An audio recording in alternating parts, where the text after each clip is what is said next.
वर्णन कर सकते हैं, ना विष्णु जी वर्णन कर सकते हैं, ना ये जनक वर्णन कर सकता है। ये ब्रह्म का वर्णन तो कर सकता है, लेकिन भरत का वर्णन नहीं कर सकता है। ब्रह्म का वर्णन कर सकता है, परंतु जान ही राम। संसार में यदि भरत की महिमा को कोई जानता है तो केवल राम जानते हैं। लेकिन मेरा अनुमान यह है कि राम जानते तो हैं, लेकिन जानते हुए भी वर्णन नहीं कर सकते। उनकी वाणी में भी इतनी सक्षमता नहीं है कि वो वर्णन कर सकें। जान ही राम न सके बखानी।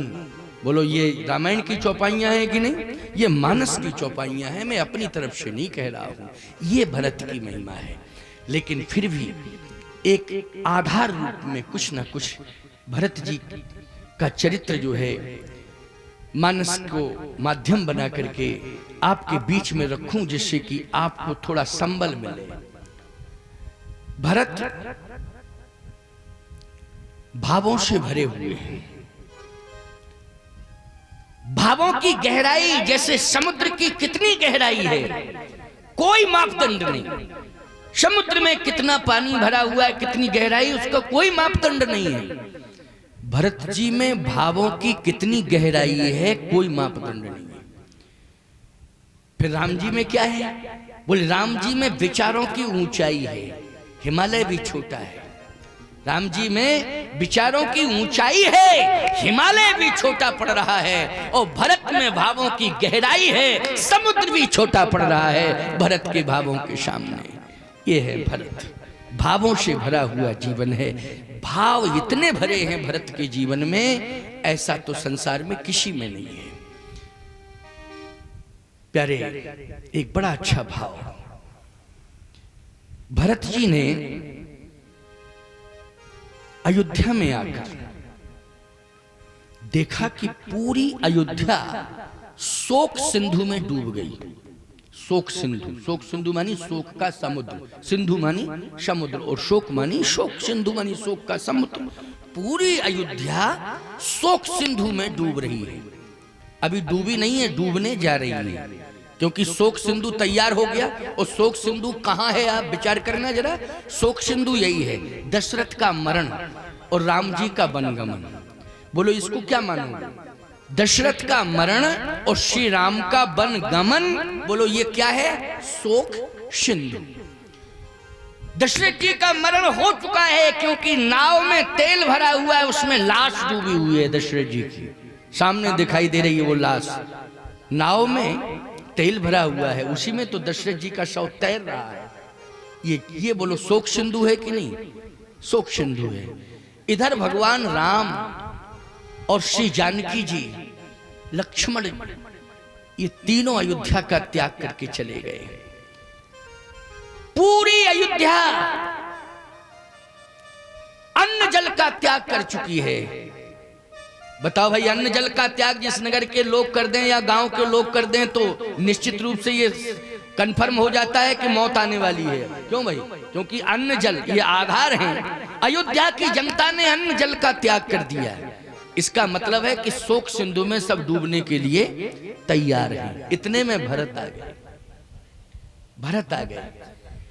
जैसे भरत ने देखा कि शोक सिंधु लहला रहा है और सब किनारे खड़े हैं और डूबने ही वाले हैं, उसी समय भरत जी आए और गुरुदेव के चरण पकड़ लिए, वशिष्ठ जी महाराज के। वशिष्ठ जी के जैसे चरण श्री भरत जी ने पकड़े तो वशिष्ठ जी ने कहा, भरत अयोध्या को बचा लो,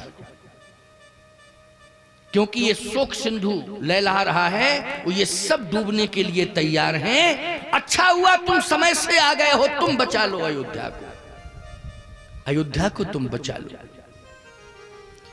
भरत जी ने कहा, गुरुदेव आपने क्या सोचा?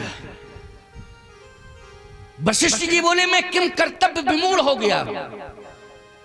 मैं किम कर्तव्य विमूढ़, मेरी समझ में भी कुछ आ नहीं रहा, कुछ भी नहीं आ रहा मेरी समझ में। अब तुम बचा लो अयोध्या को, नहीं तो अयोध्या डूबने वाली है। कैसे बचाया जा सकता? उपाय तो बताओ आप हमें, फिर उस उपाय को आप बताएंगे, हम स्वीकार करेंगे, तभी तो बचाएंगे। कैसे बचाया जा सकता है? वशिष्ठ जी ने कहा कि भरत, इसके लिए एक ही तरीका है। क्या? कि सबसे पहले तुम अयोध्या के राज्य को संभालो, सिंहासन को। अगर सिंहासन बच गया तो प्रजा सुरक्षित हो जाएगी और प्रजा का भरण पोषण होने लगेगा, क्योंकि प्रजा को संरक्षण मिलेगा तो भरण पोषण होगा। तो संरक्षण देने वाला कोई है ही नहीं, कोई नहीं है, क्योंकि दो भाई तो चले गए वन, पिता तुम्हारे निष्प्राण हो गए। अब तुम दो भाई थे तो भरत और शत्रुघ्न अभी अभी आए हो, लेकिन सक्षम शत्रुघ्न नहीं है, केवल तुम हो भरत, इसलिए तुम सिंहासन पर बैठ जाओ। भरत जी ने कहा कि शोक लेकर के तो मैं भी आया हूं, शोक लेकर तो मैं भी आया हूं। देखें रात भयानक सपना, जाग कर है कटकोट कल्पना। मैं भी शोक लेकर के आया, ऐसा भयंकर स्वप्न हुआ रात्रि में, देखा कि आज तक वो स्वप्न मेरी नजरों से ओझल नहीं हो रहा है। और वास्तव में जब मैंने आकर के यहां देखा तो वो सत्य निकला, जो स्वप्न हुआ था वो सत्य है। देख रहा हूं, विडंबना देख रहा हूं, इसलिए मैं भी शोक से ग्रसित हूं, मैं भी शोक से ग्रसित हूं। वशिष्ठ जी ने कहा कि तुम शोक का त्याग करो। कह रहु राज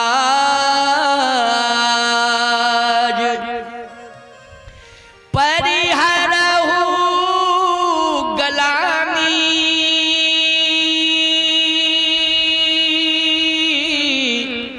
और मानहु मोर बचन हित जान।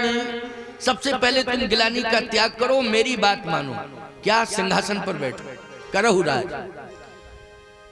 भरत जी ने कहा कि आपने तो शोक में भी शोक पैदा कर दिया हो। भरत जी ने कहा आपने शोक में शोक पैदा कर दिया, कैसे? कि सिंहासन के पीछे ही ये सारी विडंबना हुई। पिताजी के प्राण भी सिंहासन के पीछे गए और भैया भी वनवास सिंहासन के पीछे गए, और आप कह रहे सिंहासन पे बैठो, तो ये तो शोक में शोक है। और ये सिंहासन क्या मेरा इंतजार कर रहा है? ये सिंहासन भैया राम का इंतजार कर रहा है, भरत का इंतजार नहीं कर रहा है। अच्छा बोलो, सत्यता है कि नहीं है? सिंहासन किसका इंतजार कर रहा था? राम का। दशरथ जी किसे राजा बनाना चाहते थे? राम को। अयोध्यावासी किसका समर्थन कर रहे थे? राम का। बोलो, कर रहे थे कि नहीं? और मैं सत्य कह रहा हूं आपसे कि राम राम राम राम राम सब यही कह रहे थे, राम ही बैठे सिंहासन पर, राम के अलावा कोई नहीं, और जल्दी से जल्दी बैठे। लेकिन कहां बैठ पाए, चले गए राम जी बन, और आप मुझे बिठा रहे हैं सिंहासन पर। वशिष्ठ जी ने कहा यह सत्य है कि राम को तुम नहीं बिठा सकते हो सिंहासन पर, राम 14 साल बाद लौटेंगे। कब लौटेंगे? 14 साल बाद। इसके पहले नहीं हो, 14 साल बाद लौटेंगे तो राज्य क्या इसी तरह से चलेगा बिना राजा के? सिंहासन इसी तरह से खाली पड़ा रहेगा? इसलिए मैं एक सुझाव दे रहा हूं कि तुम जल्दी से जल्दी नहीं, ये सब डूब जाएंगे, तुम जल्दी से जल्दी सिंहासन पर बैठ जाओ, कारवाहक राजा बन जाओ। कौन से राजा बन जाओ? कारवाहक राजा। फिर क्या होगा? कहे 14 साल बाद परिवर्तन हो जाएगा। क्या होगा परिवर्तन? कहे सौंपिए राज। किसको सौंपना है? सौंपिए राज राम के आए, और सेवा करहु सने सुहाए। 14 साल के बाद जैसे राम लौट के आ जाएं वन से अयोध्या में, तो राम का राज राम को सौंप देना और तुम सेवक बनकर के सेवा करना। लेकिन अभी कार्यवाहक राजा बन जाओ, बैठ जाओ। भरत जी ने कहा कि आप अयोध्या बचाने की बात कर रहे थे और अब आप सिंहासन देने की बात कर रहे हैं, तो मेरा मंतव्य सुन लीजिए। क्या? मोह राज हट दई हो जवहीं, तो रसा रसा तल जई है तब। अभी तो रुकी है अयोध्या, लेकिन जैसे ही आप मुझे राजा बनाएंगे, सिंहासन पे बिठाएंगे, तो रसा रसातल जाए तो वहीं तुरंत ही ये धरती रसातल में चली जाएगी, पूरी अयोध्या डूब जाएगी। अब बड़ी समस्या है। वशिष्ठ जी ने कहा कि भरत, ये बात तुम कैसे कह रहे हो? भरत जी ने कहा इसलिए कह रहा हूं कि परिणाम पर विचार किया जाए। क्या विचार किया जाए? अब सुनिए जरा ध्यान से, परिणाम पर विचार किया जाए। सबसे पहले राम के राज्याभिषेक की चर्चा करने वाला कौन था, आप ये बताएं। कि राम जी को जब मैं गया था यहां से ननिहाल, तब तो कोई चर्चा हो नहीं रही थी, क्यों भाई, कोई चर्चा नहीं थी। लेकिन सबसे पहले श्री राम के राज्याभिषेक की चर्चा करने वाला कौन था? कहा तुम्हारे पिताश्री और पूरी अयोध्या और तुम्हारे पिताश्री। फिर क्यों नहीं हो पाए राम जी राजा, ये बताएं आप। कहीं इसलिए कि तुम्हारी माता ने विरोध कर दिया। तो मेरी माता ने किसका नाम प्रस्तावित किया? अगर मेरे पिताजी ने प्रभु राम का, भैया राम का नाम प्रस्तावित किया था तो विरोध करने वाली मेरी माता है। लेकिन मेरी माता ने, कैकेयी ने किसके नाम को प्रस्तावित किया, ये बताओ। कहा तुम्हारे नाम को प्रस्तावित किया। कहा मेरे नाम को प्रस्तावित किया ना। परिणाम क्या निकला? विधवा हो गई। परिणाम देख लो सामने तुरंत। क्यों भाई, गलत बात है कि सही बात? सही बात है कि नहीं? देखो विधवा हो गई, विधवा हो गई। मेरे नाम का जैसे ही प्रस्ताव डाला तुरंत परिणाम आ गया, वैधाब। और सुन लीजिए गुरुदेव, इसके बाद क्या हुआ फिर? कहा बात फिर तो भरत ये हुआ कि तुम्हारे पिताजी भी कहने लगे थे। क्या? मरने के पहले ये कह गए थे कि भरत जैसे ही आ जाए तैसे ही जो है उसे राजा बना देना। राय राजपद तुम कहां दीना, और पिता वचन फुर चाहिए कीना। अंतिम श्वास निकलने के पहले कह गए थे कि भरत को राजा बना देना। भरत जी बोले बस यही तो बात है, अगर ये शब्द न कहे होते तो प्राण नहीं निकलते। भरत को राजा बना देना जैसे ही कहा तैसे ही प्राण निकल गए। अगर नहीं कहते तो अभी रहते, प्राण नहीं निकलते। लेकिन मेरे नाम में ये दोष है कि मेरा नाम लिया कैकेयी ने, विधवा हो गई। मेरा नाम पिताजी ने लिया, प्राण निकल गए। परिणाम सामने आ गया कि नहीं आ गया? वशिष्ठ जी ने कहा कि राम जी भी तो कह रहे थे। भरत जी ने कहा प्रभु राम क्या कह रहे थे? ये कह रहे थे भरत प्राण प्रिय पावह राजू। भरत जी ने कहा इतना कहने के बाद क्या हुआ? बोले बन चले गए। कहा बस यही तो बात है, अगर ना कहते तो बन नहीं जाते। हमारा नाम लिया हो तुरंत ही बन। क्यों भाई, बात सही है कि नहीं? बोलो ईमानदारी से। ये भरत चरित्र साधारण नहीं है, इसको जरा समझना पड़ेगा, है नहीं? गंभीरता से समझना पड़ेगा। आप सब तो अच्छे श्रोता हो। इस क्षेत्र में मानस रामायण के, रामचरित मानस के अच्छे श्रोता पाए जाते हैं, इसमें कहीं कोई शक नहीं है ना। मैं कहता हूं यहाँ का किसान भले ही वो बहुत ज्यादा पढ़ा लिखा नहीं होगा, लेकिन वो रामचरित मानस को तो बहुत ध्यान से सुनता भी है और समझता भी है रामायण को। ये विशेषता है। भले ये नहीं है कि वो उसने डिग्रियां हासिल की हो शिक्षा में, नहीं नहीं नहीं, सामान्य ही पढ़ा हो, बिल्कुल ना पढ़ा हो, तब भी रामायण को वो सुनता भी और समझता भी है। ये विशेषता इस क्षेत्र की है। ये मैं तारीफ हर जगह करता हूं जहां जाता हूं, आप जैसे श्रोताओं की तारीफ करता हूं। श्रोता तो बहुत मिलते हैं, लाखों लोग मिलते हैं, लाखों की संख्या में मिलते हैं, लेकिन उनसे कहो क्यों सुन रहे हो? हाँ महाराज। समझ रहे हो? हाँ महाराज। अच्छा क्या सुना रहे थे? बहुत अच्छा सुना रहे थे। ये नहीं बता सकते क्या? बहुत अच्छा सुना रहे थे। ये नहीं कह सकते कि क्या सुना रहे थे, बहुत अच्छा सुना रहे थे। आप लोग तो सजग प्रहरी हो। अरे अर्धाली बोल देते हो भाई। रामायण की प्रथम पंक्ति की शुरुआत की और अपने अंतिम अर्धाली शुरू कर दी। तो ये रामायण कितनी याद है आप सबको, विशेषता है। इसलिए सुनिए जरा। भरत जी ने कहा ये परिणाम सामने आया ना भैया, अगर मेरा नाम ना लिए होते तो शायद वन नहीं जाते, रुके रहते। मैं आ जाता, भले ही फिर क्या होता क्या नहीं होता, लेकिन जाते नहीं। लेकिन मेरा नाम लिया ना, भरत प्राण प्रिय पावे राजू, तो बन चले गए 14 साल के लिए। पिताजी ने कहा राय राजपद तुमका दीना, पिता वचन फुरचाइए कीना, प्राण निकल गए। कैकेयी जी ने, कैकेयी माता ने जैसे ही मेरे नाम को प्रस्तावित किया तो तुरंत परिणाम आ गया कि वैधव्य नारी का मृत समान होता है। बोलो होता है कि नहीं होता है? नारी शरीर से जिंदा रहती है, लेकिन याद रखना उसका मनोरथ तो मर ही जाता है। क्यों भाई? नारी के जीवन का जो वैधव्य ले लेती है, शरीर से भले ही जिंदा रहे, लेकिन मनोरथ उसका उसी दिन मर जाता है जिस दिन उसका पति मर जाता है प्यारे, उसी दिन उसका मनोरथ मर जाता है, जो मन का मनोरथ होता है। तो सीधी सी बात यह है कि मृतक समान ही है। वशिष्ठ जी ने कहा कि भरत तो तुम कहना क्या चाहते हो? भरत जी बोले मैं ये कहना चाहता हूं कि आप मत लो मेरा नाम और ना कहो सिंहासन पे बैठो। नहीं, आपका क्या होगा? हमें चिंता आपकी, आप बचे रहेंगे तो हम सब बचे रहेंगे, आप बचे रहेंगे तो हम सब बचे रहेंगे। आप, इसलिए मैं कह रहा हूं कि बार बार आप बिल्कुल मत कहो, मेरा नाम ही मत लो, सिंहासन की चर्चा ही मत करो, नहीं तो आपका क्या होगा ये मैं कह नहीं सकता हूं।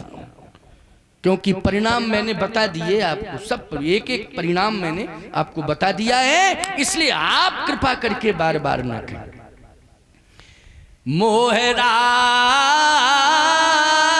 हठ, परिणाम ये आ जाएगा, ये परिणाम आ जाएगा। मोहराज हठ दई हो जब ही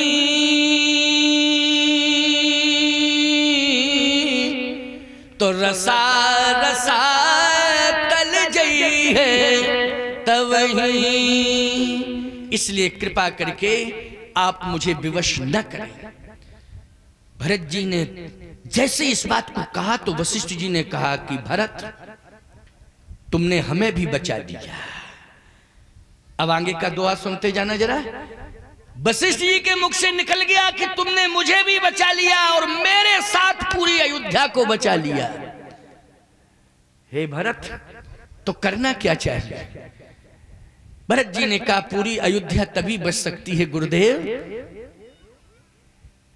एकैया की यही मन माही और प्रात काल चली हो प्रभु पाही। यद्यपि मैं अन भले अपराधी भई मोए कारण सकल उपाधि। अरे हुकियन भल कीन न रामा मैं शिशु सेवक यद्यपि बामा। यद्यपि जन्म कुमार तुते मैं सठ सदा सदोष। आपन जान न त्याग है मोह रघुवीर भरोश। मुझे पूरा विश्वास है कि ना मुझे त्यागेंगे, ना आपको, ना अयोध्या वासियों को। बस चलना चाहिए उनके पास। अब यहाँ रुकने की जरूरत नहीं है। अगर रुके रहे तो सब डूबे, सब मरे, कोई नहीं बचेगा। अब चलना चाहिए। क्या होना चाहिए? चलना चाहिए। क्योंकि ये शोक सिंधु में अगर सुनामी लहर आ गई तो भले ही तट पे खड़े हो बोलो सब डूब जाओगे कि नहीं डूब जाओगे।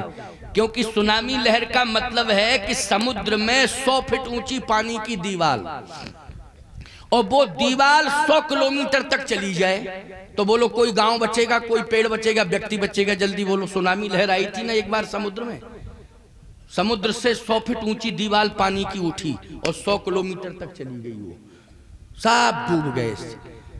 सुनामी लहर आ जाएगी शोक सिंधु में, फिर कोई बचने वाला नहीं है। इसलिए बचाने वाला अगर कोई है तो केवल प्रभु राम है। इसलिए हमें राम की शरण में जाना चाहिए, राम की शरण में जाना चाहिए। राम के अलावा मुझे दुनिया में कोई बचा नहीं सकता है। इसलिए कृपा करके मेरी प्रार्थना है कि चला जाए।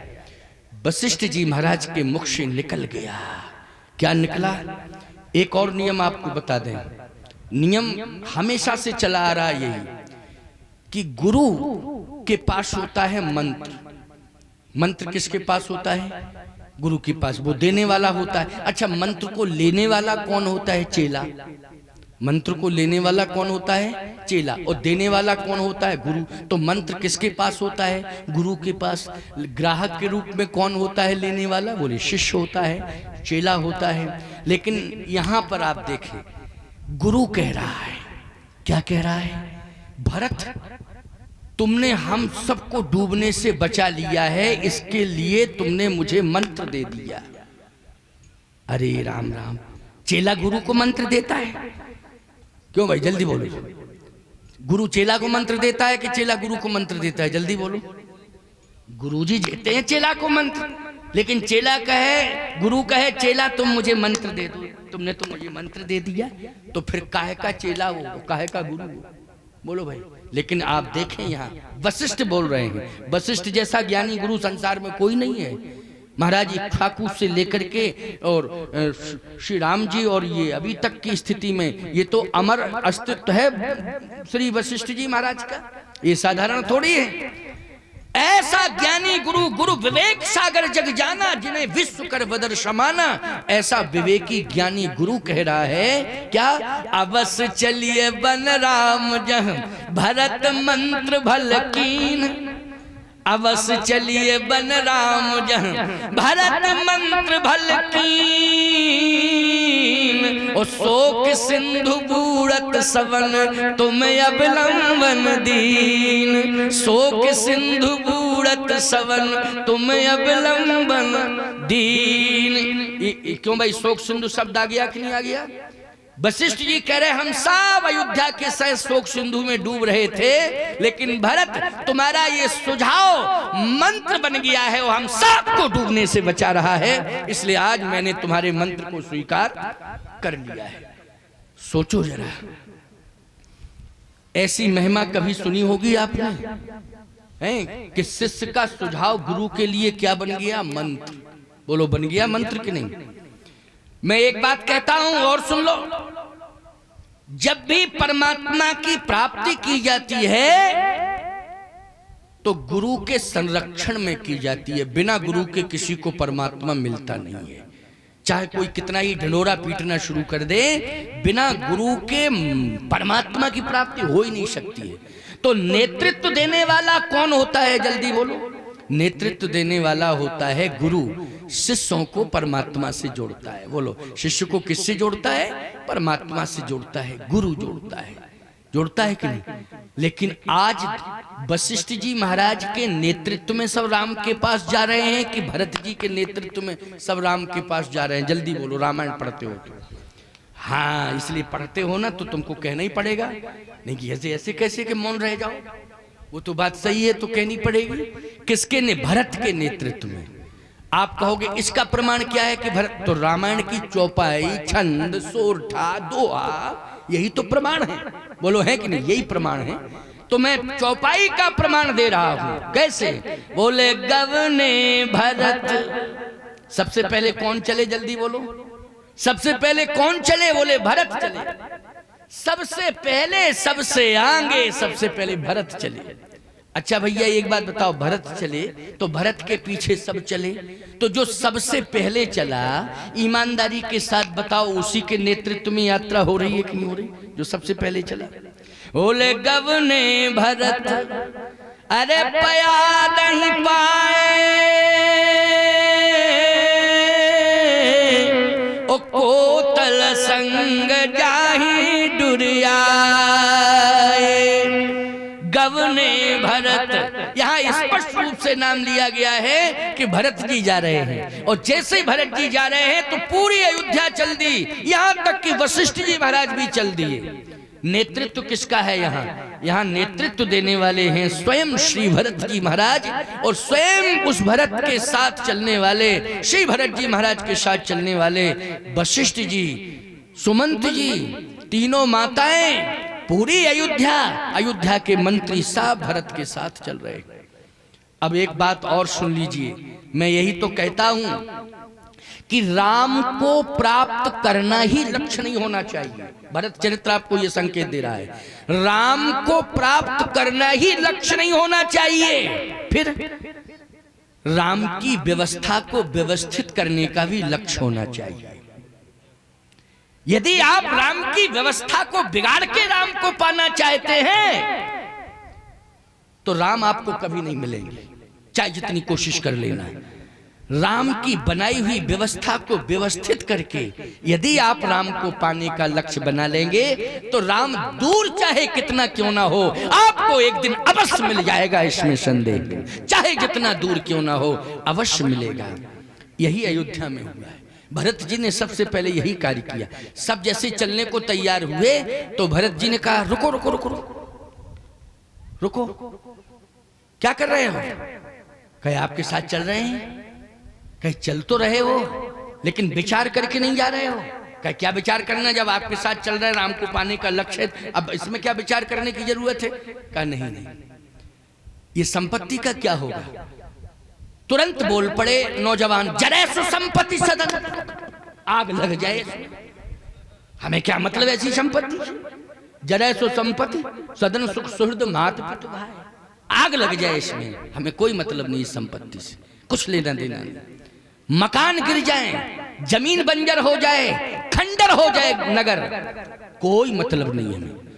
भरत जी ने कहा गलत। इसका मतलब ये है कि तुम ये अपना मान रहे हो, है ये राम जी का लेकिन अपना मान रहे हो। यही तो गलती तुम लोग कर रहे हो। कहते हो राम नहीं मिल रहा है, राम नहीं मिल रहा है, राम की चीज को अपना मान रहे, हम आई हम आई हम आई। अरे राम की चीज है तो राम की मानो, उसे तब राम मिलेंगे। बोलो।